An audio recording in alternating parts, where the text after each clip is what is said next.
నమస్తే అమ్మ. చంద్రమురుసులకి సోగా అల్లం పులుసు చేస్తున్నానమ్మా. చాలా ఒంటికి మంచిది. మా అమ్మలు చేసేవారు. శరీరం మంచిది. ఇప్పుడు పిల్లలు అన్ని గుడ్లు పై గుడ్లు తినేస్తున్నారు, హోటల్కి వెళ్ళిపోతారు, పనిచేయదు. ఇప్పుడు చేశారంటే ఎప్పుడైనా వారానికి ఒకసారి పిల్లలకి ఒక గట్టి వేసిన తనంలో పెట్టి చేస్తే అవి శరీరం బాగుంటుంది. 100 గ్రాముల అల్లం, వెల్లుల్లి పెద్దవి కాయలు ఇవి తీసి ఉంచుకోవాలి. 2 ఉల్లిపాయలు, 100 గ్రాముల చింతపండు, సరిపోనంత ఉప్పు, గసగసాలు వేస్తున్నాను. నలజల, వాముయాలును, ధనియాలు, కరివేపాకు, పసుపు, ఎండుమిర్చి 5 వేడి చేసుకోవాలి. కొద్దిగా జీలకర్రమ్మ. పాత కళాయి అయితే బాగుంటుందని వేసానమ్మా. కొద్దిగా దోరగా వేసుకోవాలి. అవి గసగసాలునమ్మా. ఇవి కొద్దిగా దోరగా వేయక తీసుకొని ధనియాలు వేసుకుంటాం.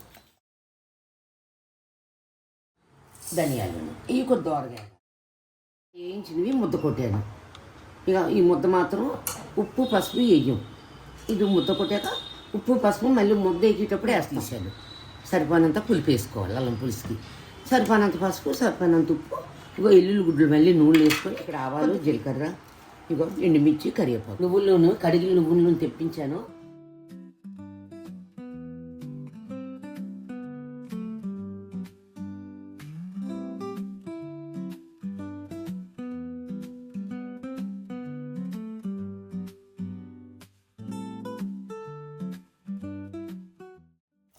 అమ్మ పావుగంట నుంచి అల్లం ముద్ద వేగుతుంది.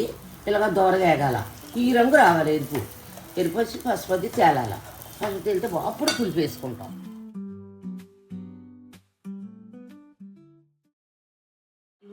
అల్లం పులుసు రెడీ అయిపోయింది. మీరు కూడా చేసుకోండి. వేడి అన్నం వేసుకొని తినండి, చాలా బాగుంటుంది.